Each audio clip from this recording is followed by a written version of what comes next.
Alright, so today we're going to talk about the Olight Osight and what this thing's all about. Is it any good? Does it hold up? We shall see.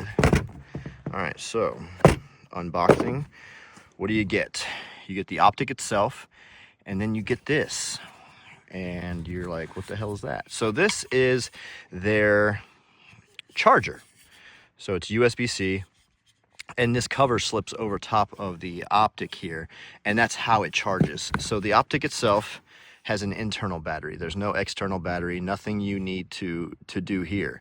That's the charging port. However, you can see that it is it's magnetic, and that's where this cover comes into play. That little focus. All right, so those little three prongs right there are what tap into the top of the Optic, and that's what charges it. So the only thing you're actually charging is the cover here.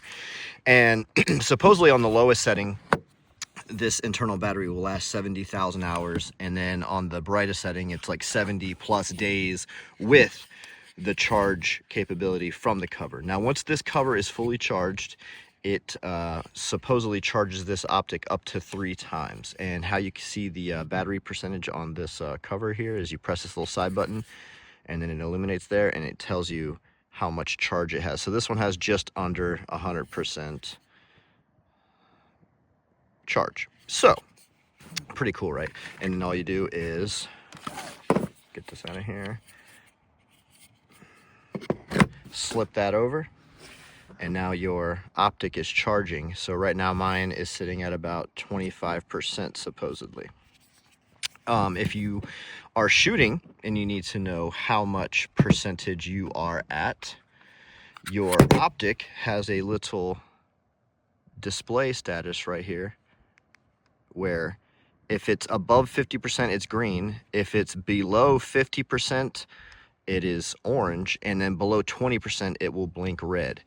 In addition to the manual brightness adjustments, so you have your, obviously, positive, increased brightness, decreased brightness. It also has this auto sensing capability where if it is a bit dim, it will automatically brighten it if you don't have time to get those settings up. So say your last setting was pretty bright and it's now dusk or dark outside, your Optic is going to be super bright and starbursty. The auto sensing will kind of fix that for you, and then you will be able to, you know, fine tune it however you want. And vice versa, if you have it super low because it was dusk, and then the next time you go out it's super bright at the range, that auto sensing will help brighten that dot up based on your conditions, and then you can fine tune it with the manual adjustment. So let's see what else is in here. I don't know what you are. Let's do this. All right, so there's the manual, and here we have charging cable and the tool, screws, and then I think that's a carry pouch for the cover. So let's see if they actually provide you with screws that will work for my slide here. This is an RMR cut Optic, so any of your RMR slides or RMR adapter plates should work with this Optic. So let's go ahead and see what kind of screws we get here and go from there. So real quick, this is kind of cool.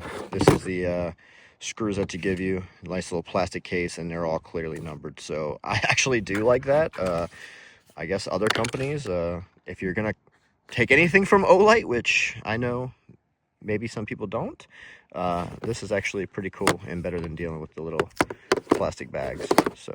So let's go ahead and get this thing mounted up, and we'll talk a little bit more about it. All right, so real quick, one thing to note is I had to finagle this cover onto my slide, and it just barely squeezed on there to be able to charge this thing. So depending on what kind of sites you want to run, I think this could potentially be an issue for some people. Like I said, this barely just did squeeze past my rear iron there and be able to charge. So wasn't an issue, it's charging, but could be an issue. So just something to consider. All right, so we're gonna take some shots with this thing. Now, there's no way around it. This is big. It's very big. It's got a very big window. So this is a 3 MOA red dot. The only thing I can possibly see is if you lose this, you're screwed, because this is how you charge it. So don't lose your cover. I don't know. I feel like I'd rather still have like the ability to like take this off and plug it in, or I don't know, have a backup redundancy battery. I don't know, but that's the whole, you know, big thing behind this is you don't need batteries. So only time will tell how it holds up, especially with this magnetic stuff in the dirt and minerals, and then stuff getting attached to it. That I don't know. We'll see. We'll see how it does today. I'm gonna reserve judgment, and we'll see how it does to give a fair review. All right, so this thing does have a 3 MOA red dot, and the housing is 7075 T6 aluminum, and the cover itself is polymer with that charging, the USB-C charging port. It is available in black as well as the FDE that you see here, and it does have red and green dot offerings. So again, RMR cut, fits my RMR slide just fine, no issues, nice and snug. Plenty of screw options, very good. So that wasn't an issue there. So we're gonna go ahead and throw some rounds through this thing, see how it does, and go from there. So let's get it. All right, so right off the jump, I'm gonna get about 15 yards from this target right over here, and I'm gonna be shooting at the pelvic area because I do have some rounds already in the chest and the head from a previous shooting. So see if I can get this thing dialed in and get it adjusted and see how we do. All right, so let's get to it. Holy shit. That was kind of cool.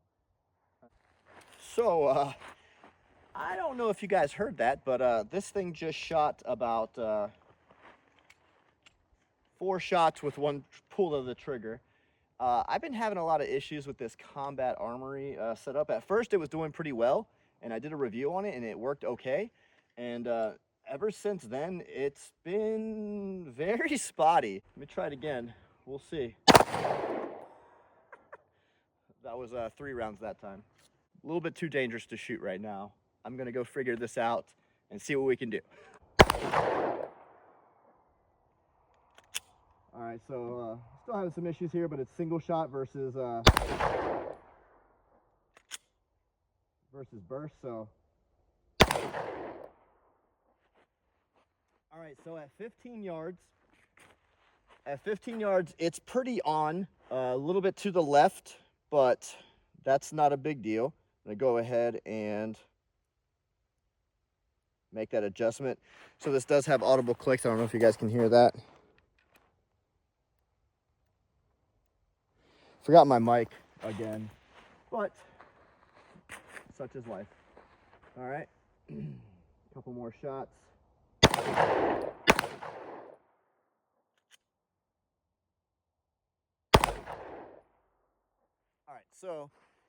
All right, so I'm gonna say it's on-ish for the purposes of this video and this slide that it's probably not gonna stay on. But let me make sure I stay out of the light. So there's those pelvic shots I was taking. First few were to the left, then I adjusted it, and now it's centered. So, you know, obviously if I took my time and dialed it in a little bit more, it would be better. But for what we're doing out here, I think it's going to serve its purpose, especially since I'm going to be swapping it off. If it was going to stay on here, then yeah, I'd dial it in a little bit tighter, but you know. All right, so that steel that we have right there is about the size of my palm, like my hand stretched out. So I'm going to back up a little bit so I don't off myself, and see if we can speed up my shots a little bit, just a little bit, and still hit.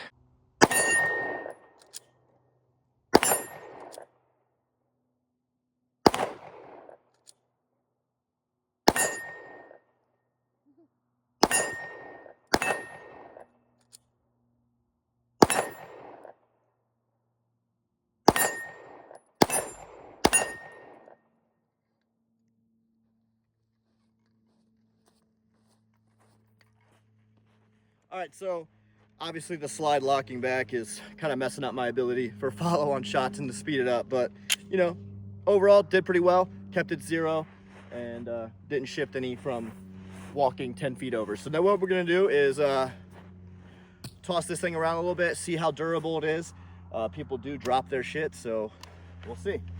All right, so there's a nice little toss there. Oh yeah. See all that sand that came dumping out of there?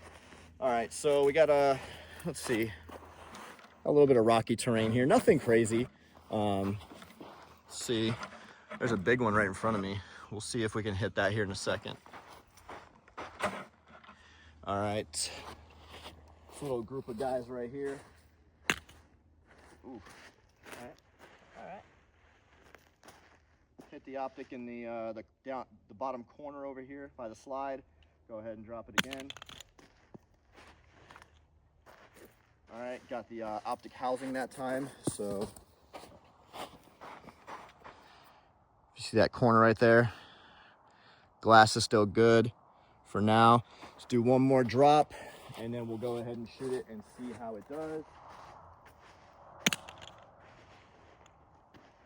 All right. Got the front corner of the Optic that time. So right there. Glass is still good. All right, let's see what we get. Get all the dirt out of there. All right, so dot's still clearly visible. What do I got here? I got 2 rounds. So let's see if these 2 rounds fire. Go back to the steel real quick. Back this on up. There we go. Go here to this pumpkin guts. All right, so it's only got 2. I got to take my time, make sure I don't miss.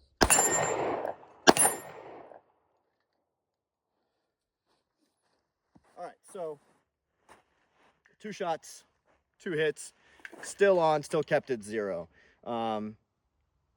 So far, nothing is sticking to the magnet out here. So I was worried about minerals and stuff sticking to the top of the Optic because of that magnetic mounting plate. But so far, so good. Haven't had any issues. It is all banged up a little bit now, but hey, I mean, stuff happens, right? We're not about princess tools here.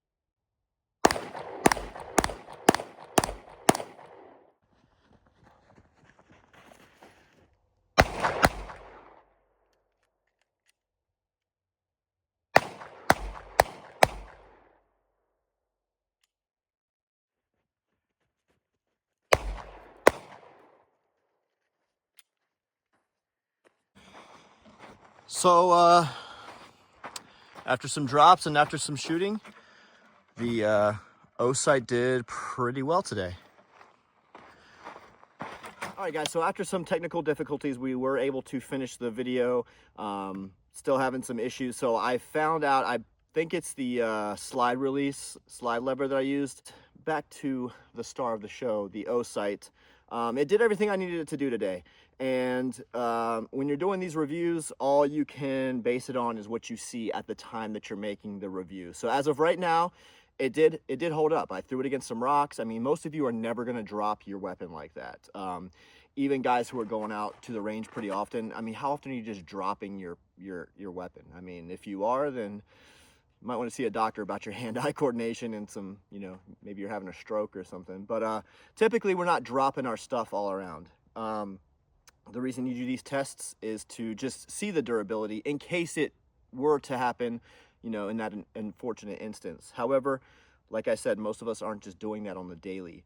So me throwing it around against some rocks and, you know, in the gravel out there, dirt, nastiness, and it's still holding 0, just shows that, you know, at least to that standard, it's holding up. Now, a lot of these things are going to have to be reviews that are revisited over a duration of time that you continue to use it. So when you're seeing reviews, guys, just take them with a grain of salt. It's only for how it acts in that moment when they're testing it, not longevity, unless they're doing a review that spans, you know, several months, like, okay, day 1 to day 360, you know, whatever. So far so good. And the only concerns I have again are with the cover. If I were to lose this, or for some reason this thing stops taking a charge, that renders my Optic obsolete. However, like I said, only time is going to be able to tell with those things. Obviously, when it's brand new, it's going to work. It does fit this slide a lot better. I have a lot more room than I had on the Leo Precision slide. The cut sits a little bit further back, so I guess pay attention to how far back your RMR cut slide is to your rear optic. You could run into issues. This, I think this is a Omega slide. It's cut with a little bit more gap between the sight, the optic cut, and the rear sight. So this slides on without any obstruction. So just things to consider and things to look out for. So far so good. Olight did send this out to me. As you can see, it didn't affect my review. I highlighted some very positive things. I highlighted some negative things, and I think that's fair, and hopefully they appreciate that honesty. So let's see if this thing holds the test of time, and maybe I'll send this out to a few other people to review it. That way, you know, they can see their thoughts on it, and maybe they'll run into some things I didn't run into, or maybe they'll have some positive things that I didn't notice. All right, have a good one, guys.